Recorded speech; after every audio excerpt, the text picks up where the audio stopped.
Déjà 13 décès de chiens dans la vallée de la Loire depuis le 9 août, dont un en Indre-et-Loire. En cause, l'ingestion par ces canins de cyanobactéries, des micro-organismes développés sur ces algues vertes filandreuses qui prolifèrent dans la Loire et ses affluents comme le Cher ou la Vienne. Les prélèvements réalisés par l'ARS ont mis en évidence par endroits une concentration de 20 millions de cyanobactéries au millimètre. Toutefois, ce chiffre reste à nuancer. On ne peut pas trop conclure, si vous voulez, au niveau du taux, parce qu'on a des, si vous voulez, conclure par rapport à une norme, on a des normes, si vous voulez, des normes baignade.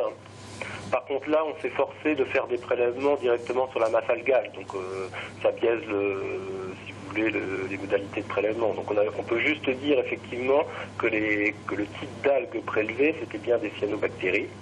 Le taux recueilli dans les eaux de rivières sans masse algale reste quant à lui compatible avec les normes de référence de baignade.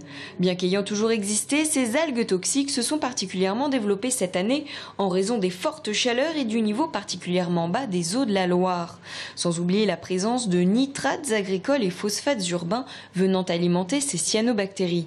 Pour l'instant, il n'existe aucun moyen de lutte efficace. C'est des micro-organismes qui sont là bien avant nous, depuis 3,5 milliards d'années. Donc je pense que il faut naturellement vivre avec et juste disposer de mesures de prévention qui soient adaptées pour éviter leurs effets sur la santé. Interdite dans certaines zones, la baignade reste déconseillée de façon générale hors zone surveillée. Vigilance particulière pour les chiens et les enfants. En cas d'ingestion par l'homme, des symptômes de gastro-entérite peuvent survenir.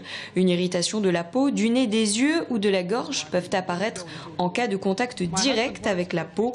Enfin, jusqu'à nouvel ordre, il est déconseillé de consommer le poisson pêché en rivière.